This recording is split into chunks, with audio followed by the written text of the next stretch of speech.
Hello everyone, welcome back. So Sunday night again means it's time for a Sunday night update. A little bit of progress this week, which is exciting. So while the car's up in the air, we'll have a bit of a look under there and see where we got to. So as you can see, some of the drive lines started to go back in. So we've got the gearbox in, the bell housing's in. Obviously, because the bell housing's in, the clutch has gone in, the flywheel, all that. So we've serviced the clutch up, aligned it, reinstalled it, and gone over everything in there. Now, you may recall in an earlier video, the bell housing isn't just a bell housing, it's also an oil tank for the engine. It's all built in. So we've had all that apart, we've cleaned the tank, flushed it all out. It's all come up really well, given it a bit of a spruce up. And that's why those lines go into the front of the bell housing, which go back to the external oil pump on the engine. So that's all reinstalled. As I said, the gearbox has gone back in as well. One little drama we've come across, this rear cross member here. You can see there, it screws straight into the chassis of the car. This thread basically has no thread left in it. So we've got to get a heli coil and tidy that up, which will mean we'll most likely have to drop that cross member out again. So we'll source that during the week and just sort that out.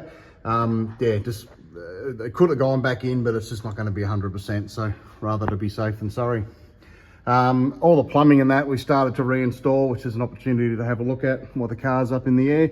A lot of these fittings you'll see, like that's a straight fitting. You've got 90-degree elbows. We've got some 45 degrees.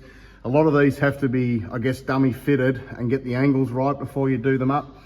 Because the header pipes and everything is so close to, and there's not a lot of room in there, you've got to put the headers in loosely and then fit up all the oil lines, tighten them all off, and then take everything out again, reseal it and do it up. So a lot of fiddling around, but once it's done, we know it's right, and hopefully we'll have no issues.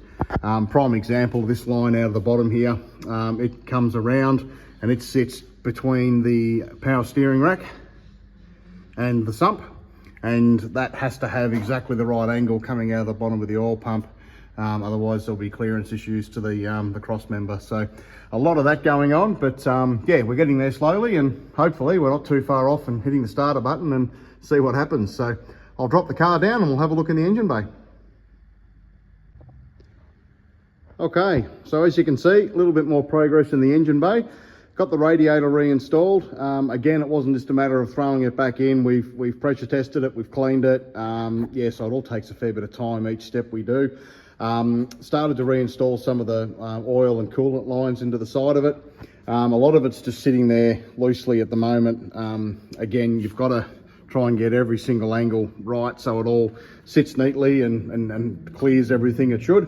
Same deal with the power steering side of it.